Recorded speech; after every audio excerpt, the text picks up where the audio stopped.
2 లక్షల రూపాయల వరకు రైతులకున్న అప్పుల నుంచి రుణ విముక్తుల్ని చేసి ఇవాళ 25 లక్షల మంది రైతులను అప్పుల ఊబిలో నుండి బయటికి తీసుకొచ్చినాం. 21,000 కోట్ల రూపాయలు రైతుల ఖాతాలో వేసినాం. ఇదే కాదు, ఓరేసుకుంటే ఊరేసుకున్నట్టు కాదు, ఓరేసుకోండి గిట్టుబాటు ధర ఇవ్వడమే కాదు, మీకు 500 రూపాయల బోనస్ ఇస్తామని చెప్పి ఇవాళ ఈ రాష్ట్రంలో రైతాంగాన్ని వరి పండించమని ప్రోత్సహించినందుకు ఈరోజు భారతదేశంలోనే రికార్డు. స్వతంత్రం వచ్చినప్పటి నుంచి ఈనాటి వరకు ఉమ్మడి రాష్ట్రంలో కానీ పంజాబ్ రాష్ట్రంలో కానీ ఏ రోజు కూడా 1,53,00,000 మెట్రిక్ టన్నుల వరి ధాన్యం ఉత్పత్తి చేయలేదు. మొట్టమొదటిసారి తెలంగాణ రాష్ట్రంలో ఈ వానాకాలంలో రైతులు 1,53,00,000 మెట్రిక్ టన్నుల వడ్లు పండించి దేశానికి ఆదర్శంగా నిలబడ్డారు. చివరి గింజ వరకు రైతులు పండించిన పంటను సన్న వడ్లను మొత్తం 500 రూపాయల బోనస్ ఇచ్చి ఇవాళ మన ప్రభుత్వం కొనుగోలు చేయడం ద్వారా రైతులకు అండగా నిలబడతామని ఒక భరోసా ఇచ్చినాం. భవిష్యత్తులో కూడా తెలంగాణ రైతాంగాన్ని నేను విజ్ఞప్తి చేస్తున్నా, దొడ్డు వడ్లు పండించకండి, దొడ్డు బియ్యం తినే పరిస్థితులు లేవు. రేషన్ షాపుల్లో దొడ్డు బియ్యం ఇస్తే మళ్ళీ రేషన్ షాపులో బ్లాక్ మార్కెట్లు అమ్ముకుంటుండే, ఎవరు తింటలేరు. హాస్టళ్లలో పిల్లలకు పెడితే ఆహార కల్తీ అయిందని ఆరోపణలు వస్తున్నాయి. అందుకే తెలంగాణలో ఉండే SC, ST, BC, minority Kasturba పాఠశాలలతో పాటు మధ్యాహ్న భోజన పథకంతో పాటు రేషన్ షాపుల్లో ప్రతి వాడికి సన్న బియ్యం ఇయ్యాలని తెలంగాణ రాష్ట్ర ప్రభుత్వం నిర్ణయించుకున్నది.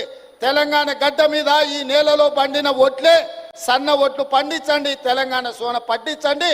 ప్రతి పేదవాడికి సన్న బియ్యం ఇవ్వడం ద్వారా రీసైక్లింగ్ బియ్యం మాఫియాను కూకటి వేళ్లతో పెకిలించి ఈరోజు పేదవాళ్లకు సన్న బియ్యం ఇద్దాం. అందుకే తెలంగాణ రైతాంగానికి నా విజ్ఞప్తి, సన్న వడ్లే పండించండి.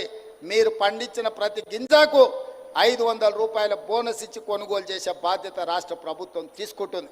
ఇది తెలంగాణ విద్యార్థులతో పాటు తెలంగాణ పేదోళ్లకు మేలు జరుగుతుంది.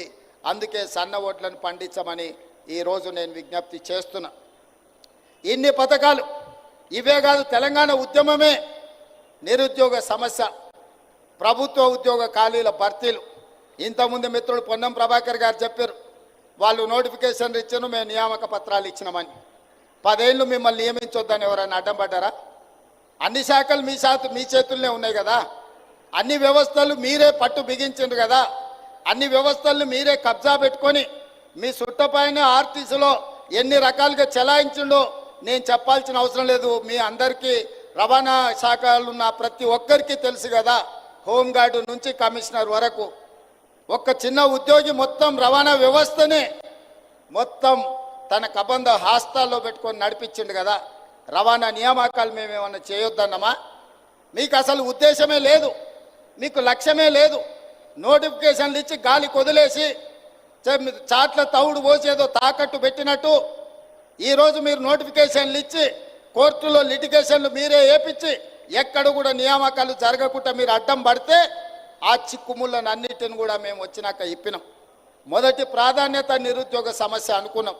అందుకే మీరు నోటిఫికేషన్లు ఇచ్చి పారిపోతే 10 సంవత్సరాలు నియామకాలు చేపట్టకపోతే కోర్టుల్లో మూలుగుతున్న కేసులను అన్నిటిని పరిష్కరించి నిన్నటి గ్రూప్ 4 నియామకాలతోని మొదటి సంవత్సరంలో 55,143 ప్రభుత్వ ఉద్యోగ నియామకాలు చేపట్టి ఇంక్లూడింగ్ మీ డిపార్ట్మెంట్లో కారుణ్య నియామకాలే కాకుండా 113 మంది మీ ట్రాన్స్పోర్ట్లో ఆఫీసర్స్ నియామకంలో 97 మంది నియామక పత్రాలు మీ ట్రాన్స్పోర్ట్ కార్యాలయంకి వచ్చి నేను ఇచ్చిన వాటితో సహా ఈరోజు 55,143 ఉద్యోగాలు ఈరోజు మేము ఇచ్చినాం.